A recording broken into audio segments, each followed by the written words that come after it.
La Libertad Avanza desembarcó en Uruguay. El partido de Javier Milei va a tener una versión charrúa aquí en nuestro país. Se inscribió en la Corte Electoral y quien es su líder es Nicolás Quintana, que hoy nos acompaña aquí en Arriba Gente. ¿Cómo le va? Bienvenido. Qué alegría estar con ustedes. Gracias por invitarme. Un gusto recibirlo. ¿Qué vínculo real tienen con Javier Milei? Bueno, Javier Milei es un faro para nosotros. Yo siempre lo digo esto, no me canso, porque además hay muchísimos seguidores de Javier Milei en Uruguay. Yo no sé si Javier Milei hubiera sido candidato a presidente en Uruguay, hubiera ganado Or si se fuera uruguayo, porque tiene una troja de seguidores. Para nosotros es una guía. Viste que cuando vos vas en el barco, si vas hacia la luz de la guía, te chocas con el faro. Tú tenés que ir a puerto, a buen puerto. El puerto de Uruguay es el puerto de Uruguay y el de Argentina es el de Argentina. Tenemos nuestra visión, nuestro estilo, nuestra forma de ver las cosas, pero lo tomamos como una inspiración. Además estamos viendo los resultados increíbles que está logrando Milei en Argentina y los queremos para Uruguay. La admiración no significa un vínculo real. La pregunta es, ¿qué vínculo real tienen con el partido argentino? ¿De contacto, de intercambio? Hay coordinación, lo vimos en la conferencia de prensa que hicimos, con los saludos que recibimos, que sí hay un contacto, hay una coordinación, hubo varias conversaciones que mantuvimos y que determinaron que vimos que hay buena disposición a empezar a intercambiar, porque hay que entender algo, la izquierda coordina internacionalmente. Foro de Sao Paulo, Grupo Puebla, esto es lo que se sabe público, y en privado coordinan más todavía. Bueno, la Libertad también se coordina. Con Argentina, por supuesto, pero con Bukele, con otros referentes en el mundo. ¿Tuvieron contactos con integrantes de la Libertad Avanza Argentina? Sí, sí, sí. ¿Reuniones con ellos? Bueno, vamos a ir a Argentina a tener reuniones con ellos. Lo tenemos agendado, vamos a ir a El Salvador también para hablar con Bukele. Son momentos que espero con mucha expectativa. Sobre todo para la selfie. Claro, la selfie con Bukele. Para que les pasen pero me muero, yo soy fan de Bukele, soy fan de Milei, quiero una selfie. Yo, además de esto de la libertad, soy fan. ¿Qué voy a hacer? Quiero la selfie y quiero charlar. Y el ser fan, ese espíritu, ¿no? Como más efervesciente, pasional. ¿No tiene miedo que de algún modo a la hora de proponer, de liderar este partido, de generar una agenda que pueda ser de posibles políticas públicas, de algún modo le deje no ver con claridad las cosas que necesita el país? El único peligro para el Uruguay de esto es que suceda lo que está sucediendo en Argentina. Un ciclo totalmente virtuoso, donde aplacó por completo la inflación, donde en un año Argentina da superávit. Lo que podemos hacer en Uruguay si Argentina en un año dio superávit. Milei demostró, y esto es muy importante porque nuestra referencia es Milei, pero la referencia de Milei son las ideas de la libertad. Por ende, nuestras referencias son las ideas de la libertad. Son las mismas ideas que quitaron a la humanidad de la pobreza endémica en la que vivía. Son las mismas ideas que hicieron que las sociedades se desarrollen, que exista la república, que existan derechos, que exista todo lo que vemos acá. Son las ideas de la libertad. Por ende, aplicarlas acá, el único peligro que nos va a traer es que nos convertamos en un país de primer mundo. Y vamos para eso. ¿Usted cree que la idiosincrasia de la sociedad uruguaya acepta un estilo Milei, un partido como la Libertad Avanza, que la sociedad uruguaya está preparada para eso? Bueno, ya existe el Partido de la Libertad Avanza y eso es todo un testamento de un momento del Uruguay. Yo creo que más que si estar preparado o no, el Uruguay está listo para escuchar estas ideas y comenzar a dar esa batalla cultural. Lo que yo creo que el Uruguay... Mira, vamos a hacer un análisis político-electoral del uruguayo. Fíjate lo que pasó en las elecciones municipales en las que se presentó Edgardo Novick. Le terminó ganando una candidata importante, con una gran base y estructura como Lucía Topolansky. Esto pasó hace un tiempo, capaz que la gente no se acuerda, pero Novick le ganó a Topolansky. La gente vio en Novick algo, y ese algo era que era distinto, por fuera de la política. Luego no lo acompañó porque lo conoció, no le cerró, pero terminó acompañando a Manini en un gran porcentaje, un perfil completamente distinto, pero lo mismo, viendo por fuera de la política.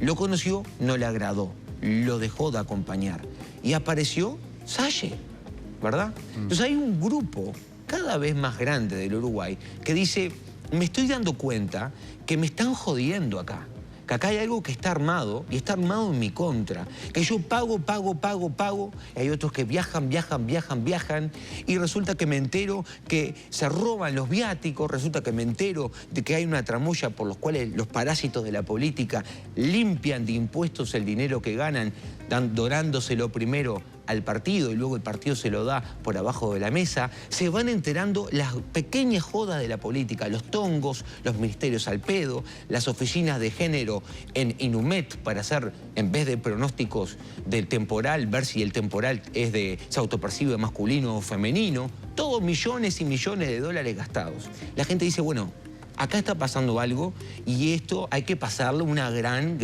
y hermosa motosierra. Está bien, Quintana, pero para incidir en la vida de la gente a través de la política, porque en realidad también ustedes critican la política, pero lo hacen desde adentro, después lo podemos conversar. Sí. Habla de Edgardo Novic, no está más en política. Su partido casi que desapareció. Habla de Cabildo Abierto, que tuvo una caída estrepitosa de votación, de acompañamiento de la gente y demás. Sí. Usted, por ejemplo, intentó fundar el Partido Uruguayo, no llegaron los votos, no pudo ni siquiera seguir adelante con eso. Habla de ejemplos que llegan como para dar una respuesta a la política que la gente no está encontrando, pero ninguno tuvo luego la posibilidad de seguir y de impactar en la vida de la gente. Novic no está, Manini no está, pero la gente que votó a Novic y Manini sigue estando, y sigue estando molesta. Te ves una precisión anterior. A ver. El Partido Uruguayo, yo lo integro cuando me retiro antes que se formalice. Nunca se registró como Partido Uruguayo, se registró como Unión para el Cambio. Ese fue el partido que llegó a las elecciones y creo que no pasó el mínimo de los votos. Yo no integré nada de ese proceso.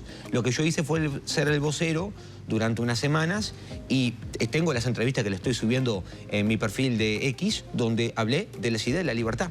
Ya en el 2011 no existía la revolución liberal, el faro que hoy es Javier Milei, pero yo veía que por ahí iba un futuro para el Uruguay. Por supuesto que esto fue hace mucho tiempo. Yo creo que la gente sigue estando, la que votó Novic, la que votó Manini. ¿En qué se parece Manini con Novic? Se parecen que la gente se parece. Está desesperada la gente y necesita un cambio. ¿Pero un cambio de qué? ¿Un cambio de poner un partido, sacar otro? No. Se dan cuenta de que hay algo de base que está mal con el sistema, que no hay libertades, que estamos presos del socialismo, que no hay libertad o muerte, o más bien hay muerte y no hay libertad, como dice en el pabellón de los 33. Ahora, ¿no es muy pronto para lanzarse en esta campaña y hablar de cambio cuando recién arrancó el gobierno? Es tarde. ¿Es tarde? Sí, muy tarde, sí. Tendremos que haber arrancado, yo tendría que haber arrancado con esto mucho antes, una autocrítica que me hago. Intenté armar grupos en partidos tradicionales o partidos nuevos o dentro de la coalición republicana buscando cambiar las cosas y me di cuenta que es un sistema que está diseñado para que nada cambie. No debía haber hecho eso. Igual no me arrepiento porque entendí que era lo mejor. Lo que hay que hacer es fundar un partido político nuevo, desde cero, hacerlo bien e intentarlo. Ahora, Quintana, usted habla, a ver, con los argentinos somos muy parecidos pero muy diferentes a la vez.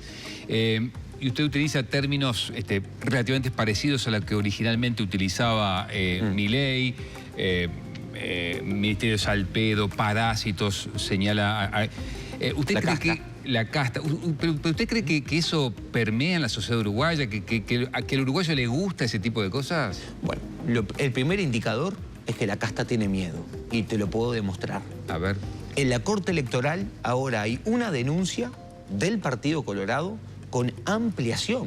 Es decir, lo denunciaron a la creación de la Libertad Avanza y pasado el tiempo ampliaron esa denuncia bajo pretextos de injerencia extranjera en la soberanía nacional. Me da gracia un dirigente que está perfectamente bien con que la Agenda 2030 le marque los tantos a todos los gobiernos de Uruguay. Eso no es injerencia extranjera, pero crear un partido y ponerle un nombre que es el mismo de un partido en Argentina, únicamente eso ya es una injerencia extranjera. Parece que viene Milei y se sienta acá a gobernar en Uruguay. ¿Por qué no elige otro nombre? Porque nos encanta el concepto de la libertad. Pero se lo puede interpretar como una especie de sucursal de Milei en Uruguay, ¿o no? Mira, la verdad es esta. Si la gente se copa con la idea de la libertad avanza y lo quiere ver como una sucursal, lo quiere ver como un partido político charrúa, como dijiste, la versión charrúa, como lo quiera ver, es irrelevante. Mientras se empiece a enamorar de las ideas de la libertad. Acá lo central son las ideas de la libertad. Vuelvo a la pregunta, ¿usted cree que a la gente le gusta que le hable de casta a los políticos, que hable de parásitos, que hable de ministerios al pedo? Mira, a la gente le encanta saber lo que vamos a hacer. Vamos a pasar una gran, enorme y bella motosierra por esos ministerios al pedo. Por ejemplo, pongamos un ejemplo puntual de un ministerio que le vamos a pasar la motosierra. Ministerio del Medio Ambiente. Es un ministerio que crea la coalición republicana y todo lo vimos públicamente que era para cumplir con sus cuotas internas y sus pesos y contrapesos. Ahí tenía que ir un ministro colorado. Crean toda una estructura ministerial, millones de dólares que estamos gastando todos los contribuyentes que nos roban con los impuestos para aprobar una ley del sorbito. Vayamos a lo técnico, el problema del agua que tiene el Uruguay, ¿quién lo soluciona? Mira, esta es la pregunta que se presenta siempre que empezamos a hablar del tema del Estado. Y el Estado, acá en La Libertad Avanza, primero es una alianza entre liberales, libertarios, patriotas y conservadores. Y dentro del mundo de la libertad, ¿cómo se maneja el tema del agua? Es que fue tu pregunta. Tiene 50 paradigmas distintos. Entre los que creen que el Estado tiene que ser más grande, un poquito más chico. Sí, y esto es importante porque yo estoy acá hablando en representación de La Libertad Avanza. Y tenemos muchos paradigmas. Hay algunos que dicen que no tiene que haber ningún tipo de Estado. Hay algunos que dicen, bueno, Estado, seguridad y justicia. Pero el caso del agua es como el caso de las rutas. Es como otros casos donde uno dice, che, ¿y esto cómo se hace si no existe el Estado? Bueno, lo hacen los privados y de hecho se hace en otros países, los privados lo hacen. Privatizar. Claro, pero además no solamente privatizarlo. Fíjate los casos de éxito que tenemos acá. Tuvimos un presidente liberal nosotros, que fue Jorge Valle. No tenemos que pensar liberal cómo sería. Liberal es libertario igual, ¿no? Me parece que bueno, ahí conceptualmente por eso dije liberales, libertarios y tenemos diferentes... Buen punto, tenés razón. ¿tá? Y hay diferentes formas. Jorge Valle, digamos, no creo que pueda ser visto como un libertario. La Calle se entiende como un liberal. Bueno, tenemos también a Luis Alberto Lacalle, el padre, el hijo no. Calle Pou no. No, claro, él mismo dijo que no. Él es orgullosamente tibio, se definió de alguna manera como vallista. Eso no tiene nada que ver ni con la liberal ni con la Libertad Avanza. Gobernó 5 años y más o menos se mantuvo todas las políticas que criticamos de la izquierda. Pero no quiero eludir la pregunta que me hiciste, que es muy buena porque es una pregunta de principio, ¿tá? Que tiene que ver qué hacemos con los grandes temas. Pensemos lo que pasó con Antel.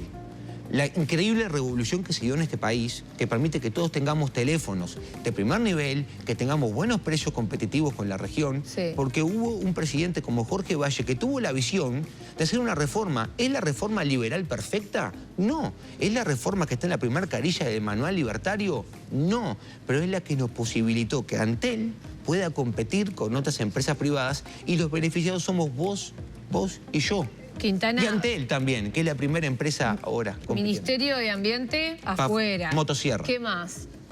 Bueno, tenemos que analizarlo con los equipos técnicos, ¿no? Pero te tiro otro, porque no te quiero eludir ninguna pregunta. ¿Sabes por qué se lo pregunto? Porque me imagino que hay gente mirando en casa y dice, bueno, pero si este hombre llega al poder, yo me quedo sin trabajo. ¿Usted qué hace con esos funcionarios públicos? No, al contrario, nunca... Mirá. Cuando empiezan las ideas de la libertad es que vos puedas elegir entre un trabajo bueno, otro muy bueno, uno excelente. La libertad no es lo que pasa en Uruguay, donde no hay laburo y donde la gente... ¿Vos te acordás cuando hicieron...? ¿qué harías con los funcionarios públicos? Esa es la pregunta concreta. Voy a eso, pero ¿vos te acordás cuando hubo una propuesta de trabajo que era el mejor trabajo del mundo, que vos vivías en una isla paradisíaca y cobrabas cientos de miles de dólares y se presentaba gente de todo el mundo y se presentó menos gente que para servir café en el Palacio Legislativo en Uruguay? A ese trabajo paradisíaco. Bueno, ese es el sueño de ser funcionario público porque no hay libertad para otra cosa. Entonces, ¿qué hacemos con los funcionarios públicos? Vamos por partes. Lo primero es pasar motosierra. Si yo no digo esto, le estoy mintiendo a la gente. Vamos a pasar motosierra. Vamos a pasarla por el medio ambiente. Vamos a pasarlo por el Mides. Motosierra. Se acabó de darle la guita a la gente que no labura. Motosierra. Se elimina el Mides. Motosierra. Se elimina el Mides. Motosierra total. Así no solamente se elimina, le paso la motosierra. Pero los planes sociales a la gente que labura se mantienen, porque la ética de la emergencia, que es un principio liberal, exige que nosotros no podemos dejar a la gente en la calle. Me seguís sin contestar qué hacemos con ya las sigo. pensiones. Vamos, pero lo que pasa es que hay que llegar por partes. Lo primero es cortar el gasto. Porque después de que cortamos el gasto, generamos el margen ¿para qué? Para bajar los impuestos. Mientras hacemos eso, desregulamos la economía. ¿Sabés por qué no hay trabajo? Porque hay regulaciones en el trabajo que no te permiten laburar. Cuando las empecemos a desregular, bajemos los impuestos, los empresarios van a decir, opa, o sea que yo puedo contratar ahora, sí, y puedo pagarlo justo, sí, no tenés que pagar 2 veces y media lo que te sale el funcionario. Ah, bueno, y vos me vas a estar cobrando impuestos. No, el fruto de tu trabajo te lo vas a poder quedar, lo vas a poder reinvertir, invertirlo en tus funcionarios. Bueno. Ah, bueno, entonces voy a contratar el doble. Contrato el doble, produzco el doble, no tengo a quién venderle. ¿Por qué no vas a tener a quién venderla? Tengo una fábrica, supongamos. No, el mercado se ajusta. Se regula solo. Solito. Y divinamente. Te voy a poner un ejemplo de eso. Igual me seguís sin contestar lo de los funcionarios. No, ya te dije, van a trabajar en mejor condiciones en el sector privado. Vos como regente del Estado los dejarías sin trabajo. Después confías en que el libre mercado los tome y les dé un espacio para trabajar. Te quiero poner un ejemplo del mercado que lo pongo entre paréntesis. Eso, porque vamos al tema de los funcionarios públicos. Pasamos la motosierra, eso quedó claro, y tiene que ser así. Nos tenemos que sentar los equipos técnicos a ver cómo se llevan adelante todas esas reformas. Porque, por ejemplo, Milei llega al gobierno y está en desacuerdo con el cepo del día 1, pero lo retiró en abril. Hay un proceso que se tiene que dar, donde tenemos que pensar con inteligencia qué hacemos con la gente que se queda sin trabajo. La respuesta tiene que ser, vamos a hacer algo. ¿Ah? Algo tenemos que hacer, ¿sí? No sabes qué. Porque no hay economía libre. Por ende, yo no puedo quitarle el laburo a esa gente y dejarla desamparada. Yo tengo que tener una solución para esa gente. ¿Ah? Y la tenemos que pensar, la tenemos que tener para las próximas elecciones, sin lugar a duda. Hay muchos paradigmas. Tomás una decisión política de eliminar ministerios, pero después lo que haces es asistencialismo para darles una solución a esa gente que queda sin trabajo de una decisión que asistencialismo de ninguna manera. ¿Y entonces qué sería? Ya te dije que sin laburo no hay planes. Entonces, ¿cuál es la motosierra? Pasamos la motosierra y no queda nada. Así de fácil. Pero está bien, pero el gasto, por ejemplo, en los salarios de toda esa gente. Vamos de nuevo. Pasamos la motosierra por el ministerio, lo que no va a quedar es una estructura que no sirve para nada y parasitaria. Ahora, eso no significa que cuando tú pases la motosierra se caiga todo y vos no tengas que hacer con las cuestiones. Cada acción que vos tomás la tenés que pensar, meditar, planificar. Acá estamos hablando, digamos, en lo conceptual, a 5 años de las elecciones, sin un plan de gobierno, eso lo tengo que tener perfectamente definido. Pero muchas de esas cosas las define el mercado. Les voy a poner el ejemplo que les quería poner. Lo vivimos en la pandemia. En un momento, la Organización Mundial de la Salud previamente nos dijo que no había que usar tapabocas, luego nos dijo que si no usábamos tapabocas éramos salvajes. Entonces, en ese momento, la gente fue desesperada a buscar un tapabocas. ¿Se acuerdan, no? Y se acuerdan lo que nos encontramos, un tapaboca a 1.500 pesos, 1.300 pesos. La gente pidió regular los precios de los tapabocas, ¿verdad? Entonces, ¿qué sucedió? Como había una gran demanda por tapabocas y había pocos tapabocas, aumentó el precio de los tapabocas. Con el tiempo, los empresarios vieron de que había demanda de tapabocas. ¿Y qué hicieron? Importaron tapabocas. Entonces, la demanda, que fue la misma, y además fue bajando porque la gente iba comprando su tapaboca, encontró que la oferta aumentó exponencialmente. ¿Y qué sucedió con el precio del tapaboca? Y comprabas una caja de 50 por 15 pesos en cualquier esquina en un puesto irregular. Ese es el mercado. ¿Y eso es aplicable a qué? Eso es aplicable a todo, absolutamente todo. ¿A la demanda de trabajo también? Y lo que es importante también, a todo. Y lo que es importante que se entienda es, vos me estás haciendo una pregunta, ¿qué vas a hacer con esto? ¿Qué vas a hacer con lo otro? La gente tiene que entender de que yo no soy Dios, que yo no puedo tener la solución a los problemas de la gente, ni a los problemas del laburo, ni a los problemas del país, ni de la economía. Que tienen que divorciarse de ese concepto falso, que lo tienen los chorros de la política para seguirnos robando y que es el mercado. Le guste o no le guste más a la gente que cree en el Estado y en la intervención y el aplastar la libertad de la gente, es el mercado que el único que puede cometer errores y aciertos y en el plazo del tiempo, y bien corto, ajusta todo en la mejor condición que se puede. Nicolás, vamos a tener seguramente otras oportunidades para conversar con vos. Brevemente te pido que seas muy breve. ¿Estás armando equipos? Por supuesto. ¿Estás tú solo por ahora? No. No, estamos con el Partido Libertario, que ya forma parte de la Libertad Avanza, y estamos formando equipos técnicos en muchas áreas. Le vamos a incluir qué hacer con el agua al equipo técnico para traerte una respuesta bien completa. Bueno, Nicolás Quintana de la Libertad Avanza, gracias por la visita. Gracias a ustedes.